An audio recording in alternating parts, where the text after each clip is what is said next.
الأمور محدثاتها وكل محدثة بدعة وكل بدعة ضلالة وكل ضلالة في النار.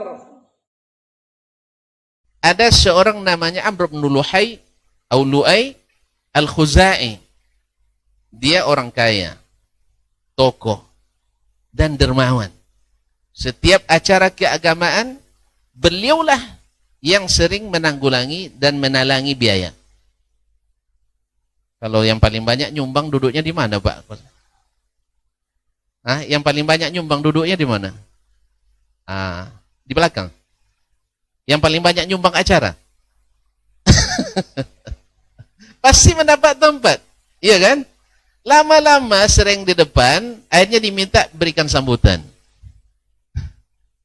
Ternyata enak juga jadi tokoh agama nih katanya. Dia bikin jadi sambutan. Besok jadi ustadz. Jadi tokoh agama yang disegani. Disegani karena dia berani tampil selalu depan, kemudian ininya. Dalam ekspedisi dagangnya, dia dagangnya internasional. Dia dagang ke Baitul Maqdis, ke Romawi, tapi kalau kasih Romawi, dia lihat di sana ada patung-patung. Dia bertanya, jawaban orang itu sesuai menurut logikanya untuk mengingatkan kepada Allah Tabaraka wa Ta'ala. Patung Bunda Maria, patung Isa Al-Masih alaihissalam, ya kan? Akhirnya dia bawalah patung ke Mekah. Karena semuanya hanya berdasarkan logis dan filosofis, alasan akal dan perasaan. Ketika dibicarakan alasannya secara akal masuk, secara perasaan masuk, akhirnya tak ada yang menolak. Karena tadi tak berdasarkan ilmu lagi. Lama ndak?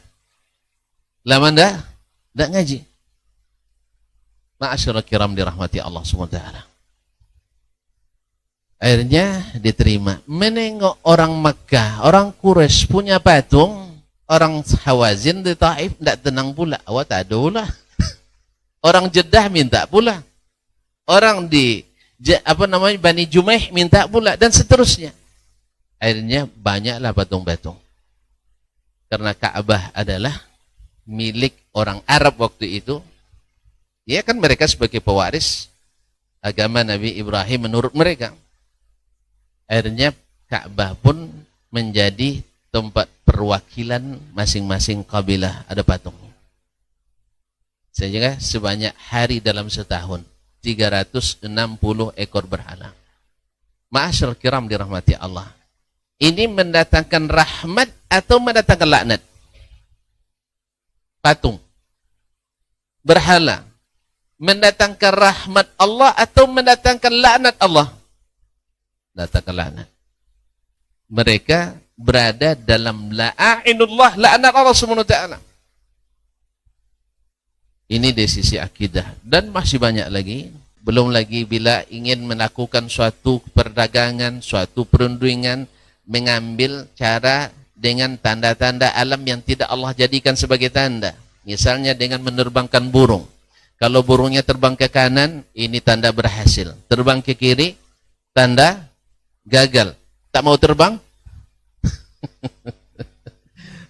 Diulang kembali. Jadi kaum muslimin dan muslimat dirahmati Allah. Dan masih banyak keyakinan bulan Safar, kalau menikah di bulan Safar nanti sial. Ya kan? Dan seterusnya.